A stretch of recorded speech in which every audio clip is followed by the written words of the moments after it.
Hi, welcome to Steve Chats Wrestling, hashtag SCW, the wrestling channel here on YouTube.com. Thank you for choosing the channel and choosing the video. Subscribe right now. Leave any comments in the comments below. Please like and share the video as well. Why not to your friends, even on Facebook or Twitter? Go on, get that word out there and spread the word of this channel. Got some news why Triple H has not been on WWE TV recently, and also a potential spoiler tonight for WWE's Clash of Champions, particularly the match with Rusev and Roman Reigns, and of course the latest breaking news for you as well, all in one video. All brought to you by ringsidenews.com. We'll start with Triple H. He's been kept off weekly WWE programming since his WrestleMania match earlier this year, but of course he made his comeback during the Fatal 4-Way for the Universal Championship, which of course he helped Kevin Owens win over Seth Rollins and Roman Reigns. It was speculated that the game would show up the following week on Raw to explain his actions. However, this was not the case. Many fans were left with the question as to why Triple H turned his back on Seth Rollins and sided with Kevin Owens. Well, we've been told, ringsidenews.com have been told, that the company has been decided to keep Triple H off weekly WWE programming because of the competition they face right now with Monday Night Football. Viewership for WWE programming for Monday nights are expected to take a huge dip with a lot of America watching the games. They also feel that bringing Triple H back would be a little premature right now. The company has been talking about having a blow-off match between him and Seth Rollins at next year's WrestleMania 33 event. If Triple H was to return to weekly programming, it's hard to keep the feud between the two hot topic right now with WrestleMania being so far away. So, well, my feeling on this is that I actually predicted that Triple H would come back tonight and actually cost Seth Rollins the match. I still think that that's going to happen. I'm taking this with a pinch of salt. I think it makes sense of why Triple H has not been on Raw to explain the actions, but also, if WrestleMania is far away, there's no need to do things so quickly. I like the fact that feuds last longer and drag out a bit more. People shouldn't be on the TV every week because we are excited to know. Of course, maybe right now, maybe we've waited a little bit too long, maybe, to find out the reasoning for it. But if Triple H comes and costs Seth Rollins again, then the intrigue is going to be there even more. So, for me, WWE is taking this in the right direction right now. Excitement can build for this feud, and they can make it long and lengthy, and not have to do something every week. And I think this is the problem with WWE programming, is that we're not given the chance to actually digest everything that's happened, because people are back. Sometimes even on the same night. Bray Wyatt attacked Randy Orton on Backlash, and Randy Orton was not able to compete, apparently. Of course, he wasn't cleared by doctors, we know that. But he was then given an RKO later in the match with Bray Wyatt and Kane was made instead. So you may think, why couldn't Randy Orton fight? It didn't make sense. So for this, it's more dragged out, it's more believable, and this is why I'm currently a fan of this idea personally. Moving on then to our next story, and it's going to be Chris Jericho. He was on Your Welcome podcast, and he mentioned that AJ Styles' Clash move was actually banned by WWE when Styles arrived to the company. Jericho claims he played a part in the company allowing Styles to perform the move. He's also pleased to see AJ Styles as part of the organisation. He said it's a cool feeling whenever you see guys have worked long and hard and kind of achieved their goal. He said that obviously AJ coming in was a no-brainer. He said his favourite thing about AJ, that it was started basically with me, Chris Jericho. I kind of helped him cut his teeth in WWE, helped him get his finisher unbanned. Well, he says, I mean, Styles' Clash was banned when they first came in, and I kind of helped him unlock that, and he could start using it. So all of that stuff I kind of take as extra special pride in seeing him.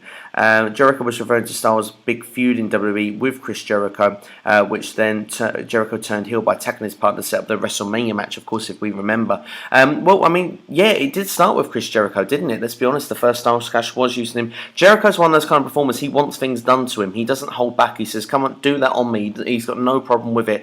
And, yeah, it's good to see. I mean, AJ Styles has gone far now in WWE. I mean, there was some questionable booking at the start, but AJ Styles now, he's the man on SmackDown. To be fair, really, he's probably the highlight on all of WWE TV. So certainly on the SmackDown side, perhaps Jericho on the Raw side. So it's pretty cool to see how mega these two have kind of made each other through their feud and pushing on into the summer and now going into the winter. Another interview. During an interview with Hannibal TV, former WWE superstar Rene Dupree claimed that WWE would actually plant people in the crowds during TV tapings to cheer for CM Punk.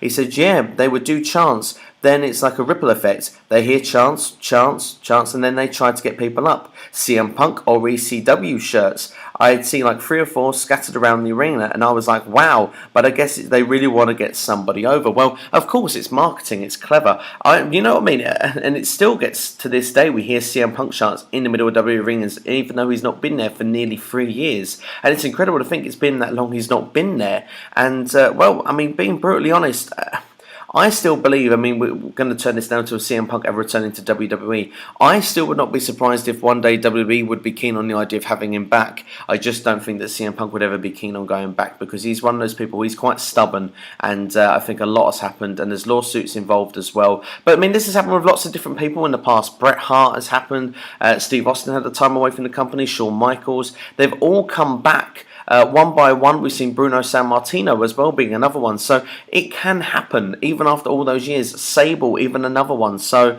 you know, people do come back to WWE, but I just got this funny feeling that WWE might turn their attention one day to say, yeah, he'll be welcome back. But I just can't see CM Punk being the guy to do that. One person who's no longer in the WWE who was asked about the possibility of joining Impact Wrestling, TNA, is Joey Styles. He's replied on Twitter with saying, no, as much as I like and respect Billy, I just stick with Evolve, Beyond Wrestling, and House of Hardcore. In another tweet, he said, I would, however, as a consultant, show them how to create their abysmal website, YouTube channel, and social media practices. Well, let's be honest, TNA are not the best on their social media. In fact, actually, you look at it and say that some of their stuff isn't as popular as maybe some people's critiques on YouTube. That's how much TNA's stuff doesn't really get out there as much as it could. But I guess really someone like Joey Styles would be good at it. He did it in WWE for a long time, so we'll have to see if that happens one day.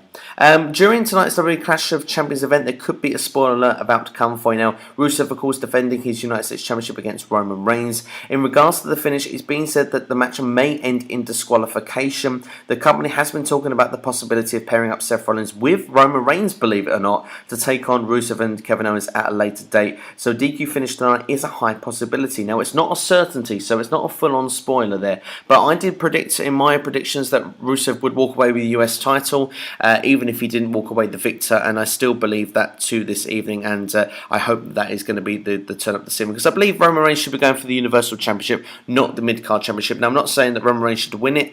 Personally, it should be either in the title picture or just underneath it. I don't think it's good for the mid-carders that they don't have a proper title that they can chase for when the main eventer is doing it. Okay, it helps elevate the belt, I do understand that, but after this event, I would love to see Rusev go against the likes of people like Sami Zayn and Cesaro. More than likely Cesaro, because I expect him to win the Best of 7 series this evening against Sheamus. Although, could you see a League of Nations kind of rivalry going on? It could happen, time will tell. But that's it from me anyway. You've been watching me, Steve, Chats Wrestling, hashtag SCW, the wrestling channel here on YouTube.com. Do enjoy Clash of Champions tonight. Remember that I will be giving you a review tomorrow, so look out for that. But yeah, that'll be it from me from now, and I'll see you on this channel tomorrow, and enjoy Clash of Champions this evening. Take care.